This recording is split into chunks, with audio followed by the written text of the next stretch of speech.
Hello friends, welcome to back your favourite channel study with जैनी।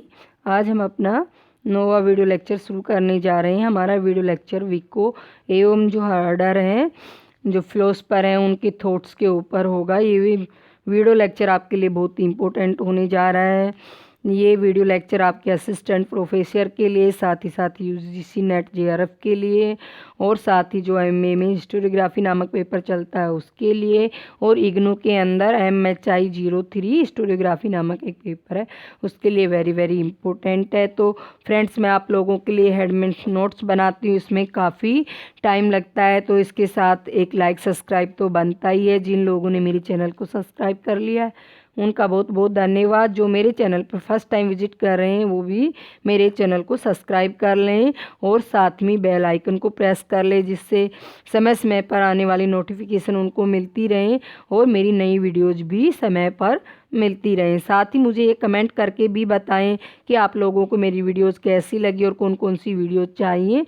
इससे क्या है, मुझे मोटिवेशन मिलता रहता है। तो अब हम अपनी वीडियो लेक्चर शुरू करते हैं। आज का वीडियो लेक्चर है हमारा युग सिद्धांत आधुनिक विश्लेषण, विको एवं हार्डर के विचार। तो विको का पूरा नाम क्या था? गियाम बतिस्ता विको था। इनका जन्म 23 जून 1668 को नेपल्स इटली में हुआ था। वो क्या है, एक इतालवी राजनीतिक दार्शनिक, इतिहासकार और न्यायविद थे। तो वो जो विको थे वो क्या है, कि इतालवी पॉलिटिशियंस थे, साथ में फिलोसफर थे, हिस्टोरियंस थे और न्यायविद थे। उन्होंने इतिहास के सिद्धांत में विशिष्ट योगदान दिया। विको नेपल्स में एक पुस्तक विक्रेता के बेटे थे। उसके कारण उनके अपने जीवन के शुरुआती दिनों में ही इतिहास, साहित्य, दर्शन और कानून से वो अच्छी तरह से परिचित हो गए थे, क्योंकि उनका वास्ता किससे रहा? सबसे ज़्यादा पुस्तकों से रहा। तो 1689 में उन्होंने नेपल्स विश्वविद्यालय में रेस्टोरिक के प्रोफेसर के रूप में नियुक्त किया गया। विको प्लेटो और टैकिटस और बेकन जैसे जो महान स्कॉलर्स थे उनसे अत्यधिक प्रभावित थे। विको का मास्टर का काम प्रिंसिपल डी सिंजानाया है, जिसे अंग्रेजी में न्यू साइंस के रूप में प्रकाशित किया गया है। उन्हें उन्हें इतिहास के आधुनिक दर्शन का एक मजबूत आलोचक भी कहा जाता था। यद्यपि विको ने गणितीय ज्ञान की वैधता का विरोध नहीं किया था, लेकिन कार्टेशियन दार्शनिकों का दावा करने के लिए तैयार नहीं थे। किसी अन्य प्रकार का ज्ञान संभव नहीं था। उन्होंने वेरियम फैक्टम नामक नया सिद्धांत पेश किया। तो ये वेरियम फैक्टम नामक सिद्धांत क्या था? इस सिद्धांत के अनुसार इतिहास मानव मन द्वारा बनाया गया इतिहास को उन्होंने किस कैटेगरी के अंदर रखा? वेरियम फैक्टम के नाम से जाना जाता था। वह इतिहास को मानव समाजों और उनके संस्थाओं के विकास के इतिहास के रूप में मानते हैं। उनको लगता है कि ऐतिहासिक प्रक्रिया एक ऐसी प्रोसेस है जिसमें मानव भाषा, धर्म, रीति, व्यवहार, कानून, सरकार आदि की व्यवस्था का निर्माण करता है। तो क्या है, मानव इसी प्रोसेस के अंदर क्या है, लैंग्वेज से संबंधी, रिलीजन से संबंधी, कस्टम्स को लेकर, अपने बिहेवियर को लेकर, साथ ही साथ लॉज को और गवर्नमेंट्स को लेकर जो सारी व्यवस्थाएं हैं उनका निर्माण यहीं पर कर सकता है। वह ईश्वरीय योजना को मध्ययुगीन काल की तरह नहीं मानता है, और उसके लिए इतिहास की योजना पूरी तरह एक मानवीय योजना है। तो विको का मानना है कि ईश्वर द्वारा बनाई गई कोई योजना नहीं है। जो मिडिवल पीरियड के जो हिस्टोरियंस हैं इस चीज़ को नकारते हैं, उसी प्रकार से विको भी इस योजना को नकारता है, और वो कहता है कि सारी योजनाएं किसके द्वारा निर्मित हैं? मानव द्वारा निर्मित है, मानव द्वारा बनाई गई हैं। चक्रीय परिवर्तन का सिद्धांत 17वीं सेंचुरी से युग सिद्धांत पर उत्साह के साथ विचार प्रारंभ हुआ, और उस समय में हुए बोयुसे से लेकर आधुनिक युग में स्पेंगला तथा टाइनबी तक इसकी एक अविच्छिन्न परंपरा दिखाई पड़ती है। अपनी पुस्तक दिसुकुरास सुर लिस्त्वार यूनिवर्सल से 1681 में बोइस्यू ऑगस्टिन द्वारा प्रतिपादित 7 युगों को स्वीकार करता है। विको 18वीं शताब्दी में हुआ।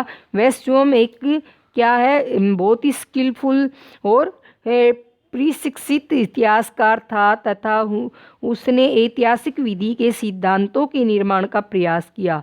विको के अनुसार ऐतिहासिक जो प्रोसेस एक ऐसी प्रोसेस है जिसमें रहते हुए मनुष्य अपनी प्रथा, अपनी भाषा, अपने रीति रिवाजों, अपनी विधि, अपने एडमिनिस्ट्रेशंस आदि सभी संस्थाओं की रचना करता है। तो हमने पहले भी इस बात को देखा था कि मानव क्या है, समाज के अंदर एक हिस्टोरिकल जो प्रोसेस है उसके अंदर इन सब चीज़ों को कर सकता है। इस प्रकार उनके अनुसार इतिहास मानव समाजों तथा इनकी संस्थाओं के उद्भव मीन्स विकास तथा विकास की कथा है। अतः विको के अनुसार इतिहास की योजना सर्वथा क्या है, मानवीय योजना है। तो उन्होंने जितनी भी जो योजनाएं हैं उनको क्या है, मानवीय योजनाएं माना है, किंतु वह किसी अपूर्ण इच्छा के रूप में पूर्ण स्थित नहीं है जो कि अपने कर्मिक पूर्णत्व की ओर परिवर्तित हो रही है। मानव समाज की संपूर्ण रचना स्वयं मनुष्य द्वारा रची गई है तथा यह मानव मस्तिष्क द्वारा पूर्णतः परिपेक्ष है। विको चक्रीय विकास को सुनिश्चित कालों के चक्र में इतिहास का पुनरावर्तन मात्र नहीं मानता। यह एक वर्त न होकर सर्पिल आकार का है, क्योंकि इतिहास कभी भी अपने आप को दोहराता नहीं है, अपितु प्रत्येक नए युग में वह अतीतकालिक घटनाओं द्वारा विशिष्टकृत रूप में पदार्पण करता है। तो इतिहास क्या है, अपने आप में कभी भी इतिहास को दोहराता नहीं है। अतीतकालिक घटनाएं उसमें घटती रहती हैं और वो समय के अकॉर्डिंग उसमें पदार्पण करता रहता है। चूँकि इतिहास सदैव सृजनात्मक नवीनताओं को अंतर्विशिष्ट करता है, अतः चक्रीय विषय हमें भविष्योक्ति की अनुमति नहीं प्रदान करता है। उसके विचार में हमें भविष्योक्ति की अनुमति नहीं प्रदान करता। उसके विचार में हमें वह सिद्धांत विशेष प्राप्त होता है जिसके अनुसार इतिहास भविष्यवाणी नहीं कर सकता। तो हमने अभी तक तो क्या है, विको के बारे में जाना। अब हम क्या है, जर्मन के विचारक हुए हैं, फिलोसफर हुए हैं हर्डर, अब उनके बारे में जानेंगे। जर्मन विचारक हर्डर की मानव जाति के दार्शनिक इतिहास के संबंध में विचार शीर्षक पुस्तक 1784 व 1791 के बीच में 4 वॉल्यूम में प्रकाशित हुई थी। तो जो जर्मन विचारक हर्डर हैं उनकी फिलोसफिकल जो हिस्ट्री की बुक थी उसका क्या, उनकी जो पुस्तक थी वो 1784 से लेकर 1791 के बीच 4 वॉल्यूम में क्या है पब्लिश हुई थी। हर्डर के अनुसार मानव जाति भौतिक विश्व में अपने परिवेश के साथ घनिष्ठ रूपेण संबंध है। इस भौतिक ब्रह्मांड का सामान्य स्वरूप एक जीवी का है जो इस प्रकार नियोजित है, वह अपने अंदर उस स्तर के जीवी को विकसित करता रहता है।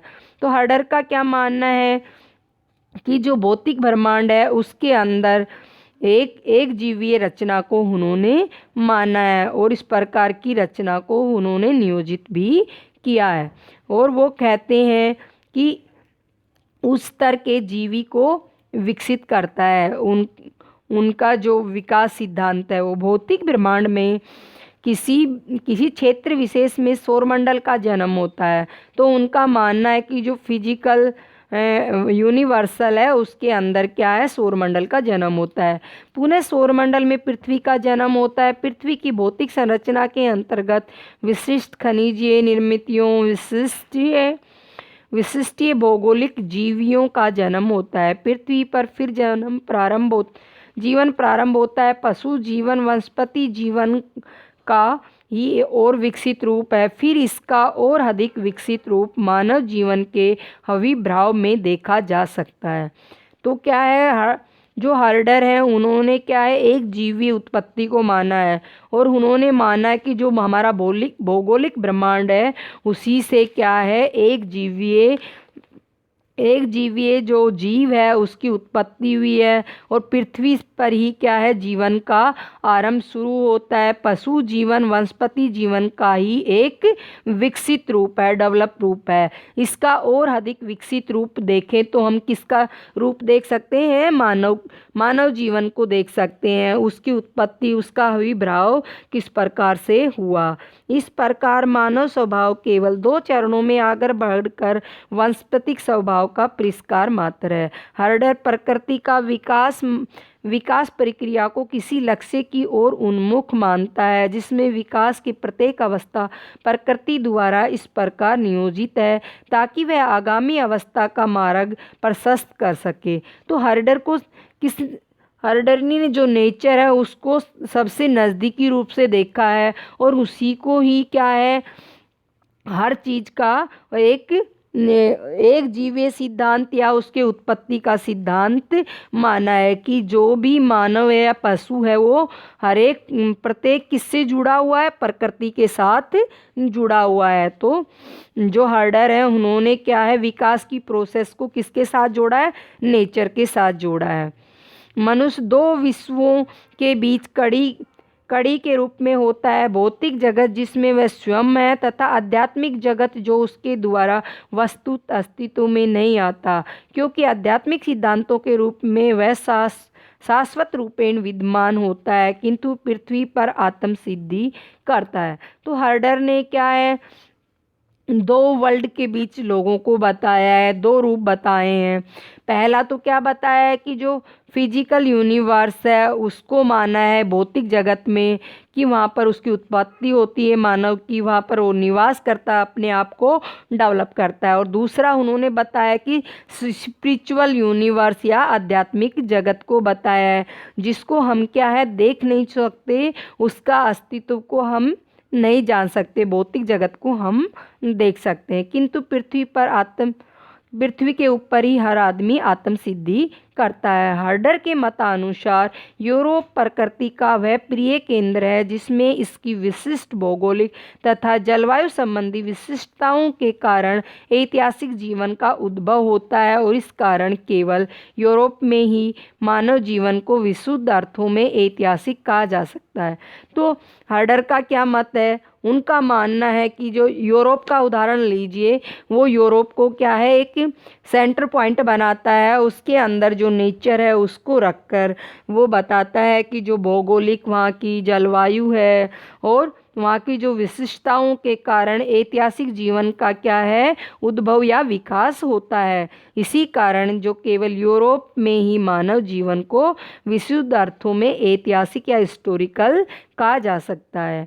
यहाँ यह द्रष्टव्य है कि कई महत्वपूर्ण विचारों से युक्त होने पर भी हर्डर के चिंतन में कई त्रुटियाँ हैं।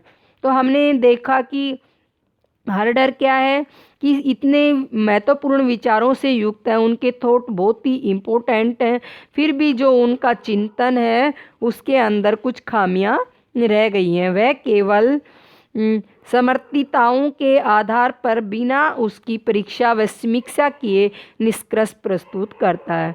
तो क्या है जो हर्डर है उसने क्या है कि किसी भी चीज़ को बिना एग्जामिन करे उसका एनालिसिस करे ही उसने कंक्लूजन प्रस्तुत कर दिया है, इसलिए उसकी यहाँ पर आलोचना की गई है, उसकी कमियों की बात की गई है। यह भी सत्य है कि केवल यूरोप का ही इतिहास था, जबकि सत्य यह है कि उसके अपने समय में यूरोपियों को केवल इसी प्रदेश का विस्तृत ज्ञान था। तो क्या है जो हर्डर ने कहा है यूरोप को ही क्या है एक सेंटर पॉइंट बनाया है। उनका मानना है कि यूरोप वासियों को ही इन सब बातों का ज्ञान था, ऐसा नहीं था। हो सकता है कि उस टाइम में यूरोप का ही उन्होंने इतिहास बताया है, पर हम इस बात को नहीं मान सकते कि उस टाइम यूरोप के साथ साथ अदर इतिहास भी थे। तो इस प्रकार से हमने देखा दोनों फिलोसफर्स के बारे में जाना, विको और हर्डर के बारे में जाना। तो आई होप आपको ये मेरा वीडियो लेक्चर बहुत पसंद आया होगा, साथ में आपको समझ में भी आया होगा। तो आप लोगों का एक लाइक सब्सक्राइब तो बनता ही है। जिन लोगों ने मेरे चैनल पे फर्स्ट टाइम विज़िट किया है वो मुझे सब्सक्राइब तथा लाइक करें और साथ ही साथ अपने फ्रेंड्स को वीडियोस को शेयर करें, जिससे उनको ज़्यादा से ज़्यादा बेनिफिट मिल सके। इससे पहले मैं 8 वीडियो लेक्चर हिस्टोरियोग्राफी पे बना चुकी हूँ, जो क्या है आप मेरे स्टडी विद जैनी चैनल पर जाकर देख सकते हैं। और मुझे कमेंट करके बताएं कि मेरी वीडियोज़ आप लोगों को कैसी लग रही हैं। और साथ में ही मेरे फेसबुक पर आप नोट्स के लिए मेरा फेसबुक ग्रुप ज्वाइन कर सकते हैं। Thanks for watching my video.